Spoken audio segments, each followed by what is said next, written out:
Hello everyone, welcome back to DevOps Dose 90 Days DevOps Roadmap zero to hero series में day first. और आज का topic है what is DevOps. DevOps क्या होता है, डेवऑप्स क्यों यूज़ किया जाता है और डेवऑप्स लाइफ साइकिल क्या होती है। आज हम इन टॉपिक पर बात करेंगे। मैं हूं बने सिंह पचलानिया। सिंपल वर्ड में समझें तो डेवऑप्स एक कल्चर, प्रैक्टिस और टूल्स का कॉम्बिनेशन है जो कि डेवलपमेंट और ऑपरेशन टीम को एक साथ लाता है। जहां पर डेवलपमेंट और ऑपरेशन टीम एक साथ मिलकर फास्ट और रिलायबल सॉफ्टवेयर डिलीवरी करते हैं। जब डेवऑप्स नहीं था तब डेवलपमेंट टीम कोड लिखती थी और उस कोड को डिप्लॉय ऑपरेशन टीम करती थी। डेवलपमेंट टीम ने एक बार कोड को लिख लिया, उसके बाद ऑपरेशन टीम उस कोड को डिप्लॉय करती थी। जब ऑपरेशन टीम वो कोड डिप्लॉय करती थी तो डिप्लॉयमेंट के टाइम पर हो सकता है कि उसमें कुछ इश्यू आते थे, डिप्लॉयमेंट फेल हो जाता था। तो ऑपरेशन टीम फिर डेवलपमेंट टीम को रिपोर्ट करती थी और ये प्रोसेस रिपीटेडेड बार बार होती थी, जिससे डिप्लॉयमेंट डिले होता था और सॉफ्टवेयर डिलीवरी डिले होती थी। इस प्रॉब्लम को सॉल्व करने के लिए डेवऑप्स आया। डेवऑप्स में क्या होता है कि डेवलपमेंट टीम का पूरा कंसंट्रेशन सॉफ्टवेयर राइटिंग में या कोडिंग में रहता है और बाकी पूरी प्रोसेस ऑटोमेटेड हो जाती है। यानी एक बार डेवलपर कोड को लिखता है, उसे गिट या गिटहब में पुश करता है, तो वो ऑटो टेस्ट होता है, ऑटो बिल्ड होता है, ऑटो डिप्लॉय होता है, देन वो उसे मॉनिटर कर सकता है। तो ये पूरी प्रोसेस CI/CD के थ्रू चलती है। अब समझे कि व्हाई डेवऑप्स। डेवऑप्स क्यों? तो डेवऑप्स फास्टर सॉफ्टवेयर डिलीवरी करता है CI/CD के द्वारा, कंटिन्यूअस इंटीग्रेशन और कंटिन्यूअस डिलीवरी। बेटर कोलैबोरेशन यानी डेव और ऑपरेशन टीम एक साथ काम करती है, उनकी रिस्पॉन्सिबिलिटी शेयर्ड होती है। Automation, less manual effort, high reliability and scalability, monitoring and automated testing. Automated testing होती है जिससे इश्यू कम आते हैं, जो कि फास्ट और रिलायबल होता है।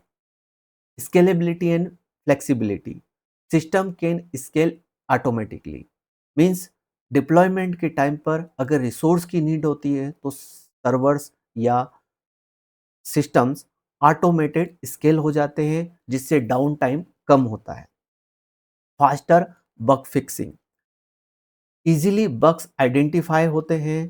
सपोज करो हमने सोनार क्यूब यूज़ किया तो वो इजीली बग्स रिपोर्ट करता है और डेवलपर उन बग्स को आइडेंटिफाई करके क्विकली फिक्स कर देते हैं। Security integration, more secure application from the start. क्या होता है कि आप अगर सिक्योरिटी पॉइंट ऑफ व्यू से सोचे तो जब भी आप कोई एप्लीकेशन बनाते हैं तो वो डे फर्स्ट से सिक्योर होती है।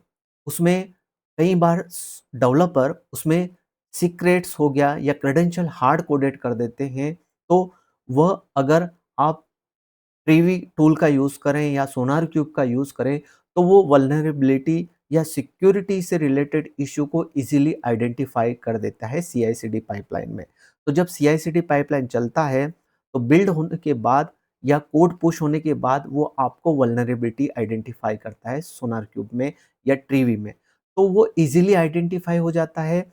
अगर पाइपलाइन फेल होता है तो डेवलपर उनको इजीली आइडेंटिफाई करेगा और वो फिक्स करने के बाद फिर से पाइपलाइन ट्रिगर करेगा। और कॉस्ट इफेक्टिव, मैनुअल एफर्ट कम हो जाता है, ऑपरेशन कम हो जाते हैं, तो ये प्रोसेस पूरी तरह से कॉस्ट इफेक्टिव हो जाती है। डेवऑप्स में cloud environment, automation tool, containerisation और CI/CD सभी का एक कॉम्बिनेशन होता है। डेवऑप्स टूल में Git, GitHub, Docker, Kubernetes, Jenkins, GitHub action, ये CI/CD टूल्स है। AWS पर आप अपना रिसोर्स क्रिएट करेंगे। प्रोमीथियस और ग्राफाना मॉनिटरिंग के लिए और लॉगिंग के लिए यूज़ किए जाते हैं। अब डेवऑप्स लाइफ साइकिल समझते हैं, जिसमें जब भी कोई सॉफ्टवेयर बनता है तो उसकी प्लानिंग होती है, देन कोड होता है, बिल्ड होता है, टेस्ट होता है, रिलीज़ होता है, डिप्लॉय होता है, देन मॉनिटर होता है। ये प्रोसेस कंटिन्यू रिपीटेडली वे में चलती रहती है। Life cycle DevOps life cycle को इस डायग्राम से समझते हैं कि प्लान हुआ, कोड बिल्ड हुआ, अ, कोड हुआ, बिल्ड हुआ, टेस्ट हुआ।